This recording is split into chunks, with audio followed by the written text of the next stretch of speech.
अस्सलाम वालेकुम।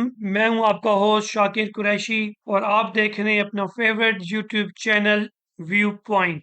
पाकिस्तान एक वो खूबसूरत कंट्री है जो कि मौजूद तरीन करार दी जा चुकी है कल्टीवेशन के लिए, काश्तकारी के लिए। यही वजह है कि पाकिस्तान में 60% लोगों का जो जरिए माश है वो काश्तकारी के शोबे से मुंसलिक है और पाकिस्तान हर साल अरबों डॉलर्स कमाता है एग्रीकल्चर प्रोडक्ट एक्सपोर्ट करके अक्रॉस द ग्लोब, जिसमें मैं समझता हूँ कि बासमती चावल, आटा, वेजिटेबल, फ्रूट्स और फ्रूट में भी आम हम मिलियंस ऑफ डॉलर्स का एक्सपोर्ट करते हैं। अब ग्रीन पाकिस्तान के इनिशिएटिव के साय तले पाकिस्तान में मजीद काश्तकारी का रकबा बढ़ाया जा रहा है और इसमें मैं समझता हूँ कि पंजाब सहरे फहरिस्त है और अब सहराई चोलिस्तान को काश्तकारी के लिए मौजूद तरीन बनाया जा रहा है। इस सिलसिले में पहले मरहले में तकरीबन 5000 एकड़ रकबे पर स्मार्ट एग्रीकल्चर फार्म का भी बाकायदा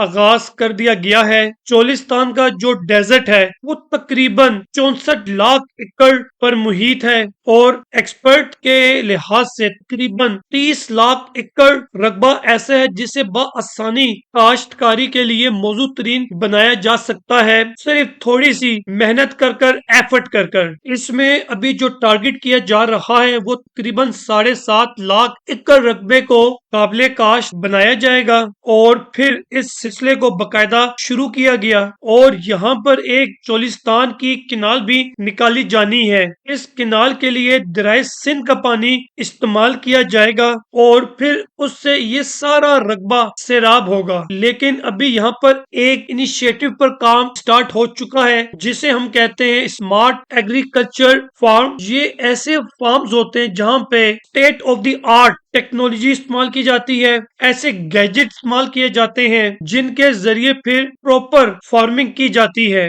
फिर वहां पर ग्रीन एग्री फार्म्स बनाए गए। ये ऐसी जगहें हैं जहां पर किसान को जाकर सर्टिफाइड बीज, खाद और बेशुमार अद्वियात रियायती नरखों पर एक छत तले मिलेंगी। ये जो कंसेप्ट है एग्रीकल्चर फार्मिंग का, बज़ाहिर तो ये बहुत अच्छा है लेकिन इसके अपने भी कुछ चैलेंजेस होते हैं जो मैं समझता हूँ कि नाजरीन को बताना बहुत जरूरी है। नंबर 1, मैं समझता हूँ कि जब भी आप किसी सहरा को, डेजर्ट को काश्तकारी के लिए मौजूद बनाना चाहते हैं तो उसका नंबर 1 इश्यू तो है वाटर का, पानी का, कि पानी कहाँ से आएगा। क्योंकि अगर आप मौजूदा सिस्टम से अगर आप पानी हासिल करेंगे तो आपके बाकी सूबे इस पर आवाज उठाएंगे। आप यकीन जानिए पानी का इशू इतना शदीद हो चुका है चारों सूबों के दरमियान कि कोई सूबा दूसरे सूबे की बात मानने को तैयार नहीं होता और सूबा सिंध में तो बकायदा एहतजाज शुरू हो चुके हैं इस प्रोजेक्ट के ऊपर। तमाम सिंध कौम परस्त पार्टियां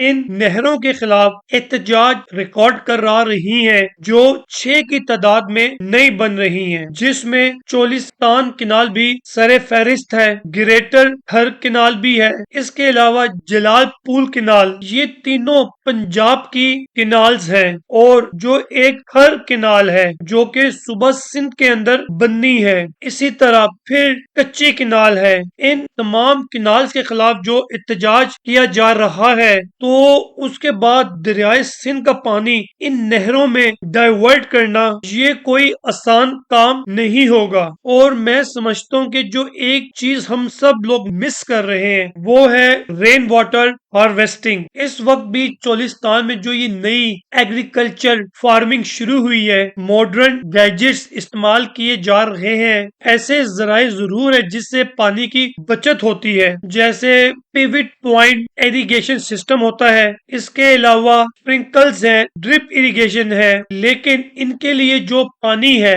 अगर हम बारिशों का पानी हार्वेस्ट करें, महफूज करें और फिर इस पानी को इस्तेमाल किया जाए काश्तकारी के लिए, कल्टीवेशन के लिए, चोलिस्तान में तो कुदरती तौर पर लोगों ने टोबे बना रखे हैं, ऐसे निशेबी इलाके जहां पर इर्द गिर्द का पानी आके महफूज होता है, तो इसे हम बआसानी मॉडर्नाइज कर सकते हैं। और इस मॉडर्नाइजेशन के प्रोसेस को पाकिस्तान का एक इदारा PCRWR ऑलरेडी 10 से 15 साल पहले ये तजर्बा कर चुका है। तो न जाने क्यों हम लोग फिर इस तरफ क्यों नहीं चल रहे, और पता नहीं क्यों फिर हम दरियाए सिंध का पानी डाइवर्ट करने के ऊपर फोकस किए हुए हैं कि इस पानी के थ्रू ही चोलिस्तान के सहरा को सैराब किया जाएगा, जो कि मैं समझता हूँ कि सूबों के दरमियान मजीद इख्तलाफात को जन्म देगा और दूरियां पैदा करेगा। और इसी तरह सहराओं को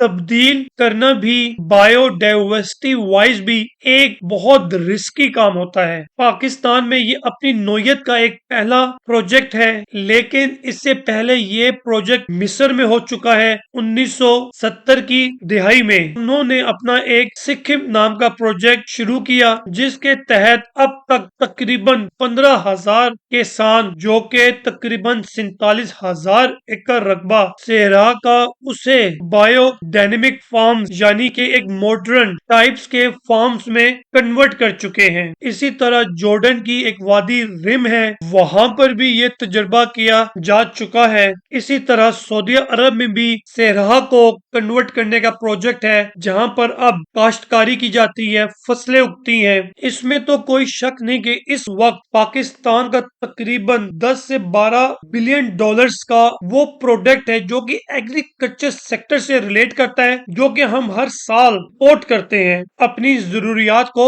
पूरा करने के लिए। कहने को तो हम दुनिया का एक बहुत बड़ा ज़रूरी मुल्क है, लेकिन हर साल 10 से 12 अरब डॉलर्स की ज़रूरी इजनास हम इंपोर्ट करते हैं। और इसमें सबसे बड़ा जो एटम है वो खुदनी तेल है, जो एडिबल ऑयल है, घी, उसको भी हम इंपोर्ट करते हैं। अब देखते हैं कि फ्यूचर में इस प्रोजेक्ट का क्या बनता है, इससे पाकिस्तान को क्या बेनिफिट होता है, क्या वाकई हम हमारा जो इंपोर्ट का बिल है वो कम हो पाएगा जब हम चोलिस्तान के सहराओं में एक स्मार्ट एग्रीकल्चर फार्मिंग करेंगे। तो ये अब आने वाला वक्त ही इस बात का तयन करेगा।